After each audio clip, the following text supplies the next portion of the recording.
राम जी के भक्त भक्त है, वैसे ही गोस्वामी जी है तुलसीदास जी कौन है? राम जी के भक्त। ये ग्रंथ है ना बेटा, ये ग्रंथ ये है ना, रामचरितमानस है। क्या है? इसका पहला शब्द क्या है? देखो क्या लिखो, श्री रामचरित भगवान राम के चरित्र के बारे में इन्होंने वर्णन किया है। किसने? इनका चित्र सामने रखा हुआ है, गोस्वामी तुलसीदास जी का है ना।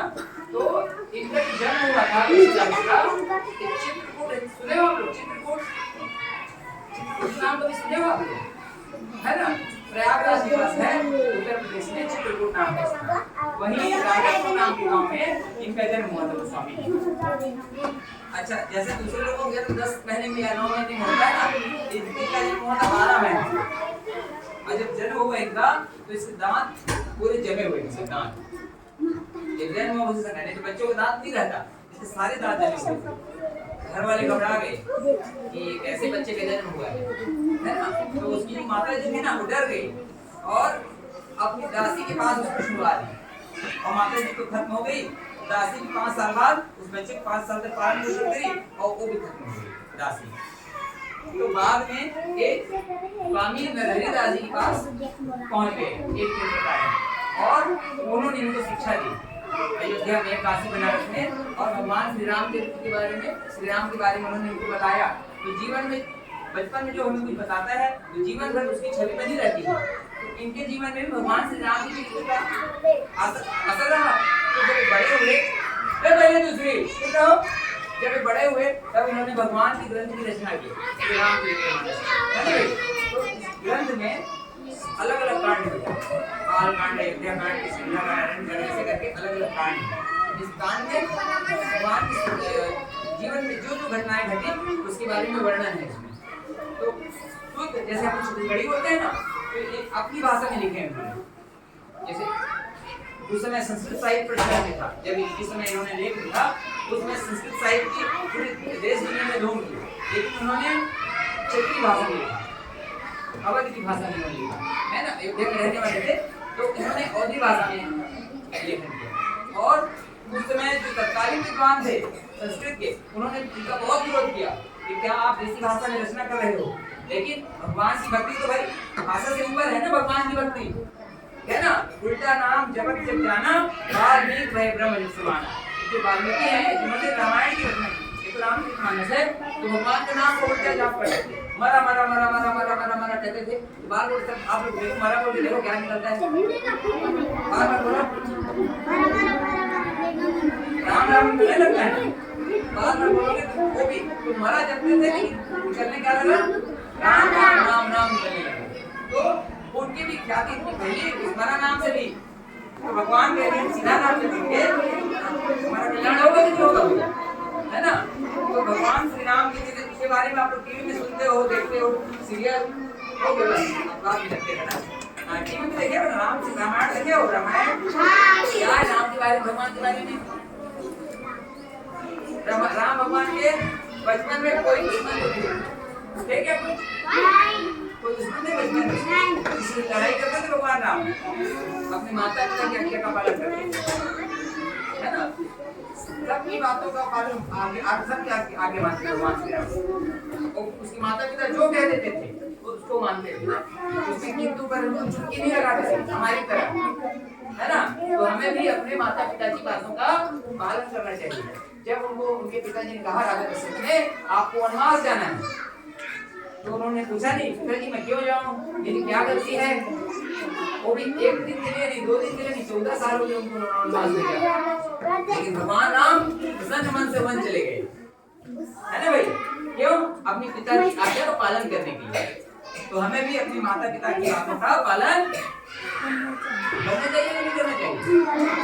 अरे इतना भगवान राम की तरह आपको ख्याति मिलेगी संसार में आपको, और माता पिता की बातों का पालन नहीं करेंगे तो फिर तो भगवान राम के बारे में किसने बताया, ये गोस्वामी जी ने बताया। इसका फोटो आप सामने में देख रहे हो, क्या लिखा है, तुलसीदास जी, है ना, इनका नाम यह है तुलसीदास। तुलसीदास मतलब क्या होता है, तुलसी किसको प्रिय है, भगवान नारायण के, विष्णु को, और उसी के रूप है भगवान श्री राम, नारायण जी रूप है तो भगवान श्री राम। तो ये भी बोले मेरा इसका नाम तुलसीदास। क्या नाम है? अभी इसने रखा था, इसके गुरु ने रखा था। इसका बचपन का नाम राम बोला था। जब ये बचपन में जब इनका जन्म हुआ, दूसरे बच्चे रोते रोते पैदा होते हैं, रोते हैं पहली बार जन्म लेते, लेकिन इनके मुंह से पहला शब्द निकला राम।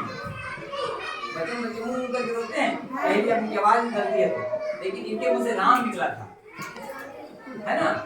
तो इनका नाम ही रख दिया गया राम बोला, बचपन का नाम था इनका। तुलसीदास जी को बाद में पाठ मिली, बचपन का नाम राम बोला था इनका। तो भगवान के ग्रंथों की रचना की। और श्री रामचरितमानस नहीं, इसके अतिरिक्त भी बहुत सारे ग्रंथों की उन्होंने रचना की। बहुत विद्वान थे, काशी में 16 साल तक पढ़े थे। भगवान श्री राम का प्रत्यक्ष दर्शन हुआ था। दर्शन के पूर्व इनको बहुत भगवान की भक्ति तो करते थे, दर्शन नहीं पा रहे थे। पर क्या किए, आप लोग भूत प्रेत, एक प्रेत ने इसको मार्ग बताया कि हनुमान जी आपको मार्ग बताएंगे। तो हनुमान जी ने क्या किया, चित्रकूट का जो है ना घाट, अब वहाँ एक नदी है। क्या नदी है? कौन सी नदी? चित्रकूट में मंदाकिनी नदी है वहाँ। तो बोले भगवान श्री राम के दर्शन आपको नहीं होंगे। तो धनुर्धारी वीर घोड़े में जा रहे थे, परंतु तुलसीदास इसको पहचान नहीं पाए, है ना। तो हनुमान जी ने कहा अरे ये तो पहचान नहीं पाए। फिर बोले नहीं अभी आपको और दर्शन होगा। फिर एक बार चंदन घिस रहे थे गोस्वामी तुलसीदास जी महाराज, चंदन घिस रहे थे, उसी समय भगवान राम फिर आ गए। अब हनुमान जी को लगा आज भी नहीं पहचान पाएंगे, तो तोता बन के बोलने लगे वो, चित्रकूट के घाट पे भई संतन की भीड़ और तुलसीदास चंदन घिसे तिलक वेद रघुवीर। तब गोस्वामी जी को लगा अरे तोता कैसे बोल रहा है। तब उनको दिखा, फिर अरे ये तो मेरे प्रभु हैं, श्री राम जी हैं, है ना। फिर भगवान को उन्होंने चलना लगाया, भगवान ने अपने हाथों से गोस्वामी जी को चलना लगाया। सोचो कितने भाग्यशाली व्यक्ति हैं, भगवान किसी के माथे पे चंदन लगाए। ये ऐसे संसार के पहले व्यक्ति थे जिन्हें भगवान श्री राम ने स्वयं अपने हाथों से चंदन लगाया, है ना भाई। तो ये संत है। संसार में 5 चीजें होती, बहुत बेशकीमती होती हैं, अनमोल होती हैं। तुलसी इस संसार में 5 रत्न हैं, सार संत मिलन, हरि भजन, दया, दीन, उपकार। ये 5 चीजें बहुत अनमोल होते हैं संसार में, है ना। एक तो संतों का मिलना, किसी भी प्रकार का संत यदि आपके जीवन में आ गया तो आपका समझ लीजिए कल्याण हो गया। तो संत का मिलना, है ना। और हरि भजन, भगवान के कीर्तन, भगवान अभी भजन है ना भाई, श्री राम की जय। तो क्या है भगवान का भजन है, भगवान का नाम लेना भगवान का भजन है ना। तो भगवान का भजन और दया करना, दूसरों के ऊपर दया करना सबसे बड़ा धर्म है। और दीनता का भाव, दीन मतलब दीनता का भाव हमारे शरीर में आ जाए। हम कितने भी पैसे वाले क्यों ना हो जाए, कितने भी रूपवान क्यों ना हो जाए, कितने भी कुलीन क्यों ना हो जाए, लेकिन दीनता का भाव हो। हमें मालूम हो कि हमारा अंतिम सत्य है मरना, है ना। जीवन संसार में कितने भी धनी व्यक्ति हो एक दिन मरते हैं, कितने भी रूपवान व्यक्ति हो एक दिन मरते हैं, कितने भी धनवान व्यक्ति हो एक दिन मरते हैं, कितने भी गुणवान व्यक्ति हो एक दिन मरते हैं। तो हमेशा उसका ध्यान रखो कि मृत्यु सत्य है। यदि जीवन सत्य है तो मृत्यु भी सत्य है। तो हमसे अपने जीवन काल में कुछ भी ऐसा ना हो जिसके कारण हमें अपना मुंह छिपाना पड़े, है ना भाई। इसलिए दीनता का भाव से रखो कि हमसे श्रेष्ठ हमारे प्रभु हैं और इसकी नजर में हम सब बराबर हैं। उसके लिए चींटी भी उतनी बड़ा महत्व रखता है और हाथी भी उतना रखता है, और दोनों की व्यवस्था भगवान करते हैं। चींटी के लिए खुराक भगवान लाते हैं, हाथी के लिए खुराक भगवान लाते हैं। हम क्या करते हैं, रूपांतरण करते हैं। इंसान पैदा नहीं कर सकता, रूप बदलता है। बताओ चावल पैदा करने की सामर्थ्य मनुष्य में है क्या? बीज, हमको बीज डालने का सिर्फ सामर्थ्य है, हम बीज डाल सकते हैं, लेकिन उस बीज से कितना दाना धान पैदा होगा ये परमात्मा जानते हैं, है ना। धान पैदा भी हो गया तो जरूर नहीं है आपके भंडार तक पहुंच जाए। बाढ़ आ गई, बारिश हो गई, ओला हो पड़ गया तो नष्ट हो सकता है। तो सब चीजों में भगवान ही करते हैं, करता कौन है? परमात्मा है। तो इस चीज का सदैव ध्यान रखो कि करने वाले प्रभु हैं, हम सब उसके दास हैं, इसी तुलसीदास की तरह। तो हम दास की तरह रहें और भगवान का स्मरण करते रहें। तो तुलसीदास जी ने हमें शिक्षा दी है और हमेशा इनके किस ग्रंथ का पाठ करते रहें। बहुत सरल ग्रंथ है और भैया तो हमेशा पूरी छत्तीसगढ़ में जाते हैं प्रवचन में आपके यहाँ, है ना भाई।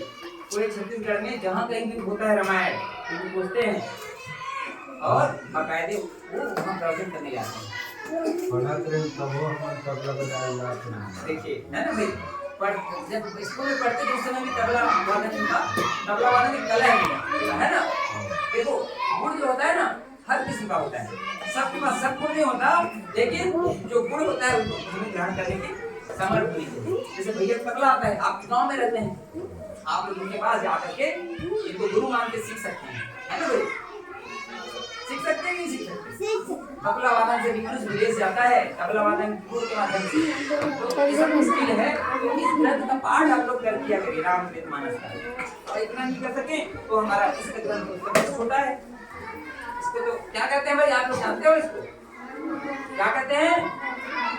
हनुमान। कौन कौन पढ़ता है अपने घरों में हनुमान चालीसा?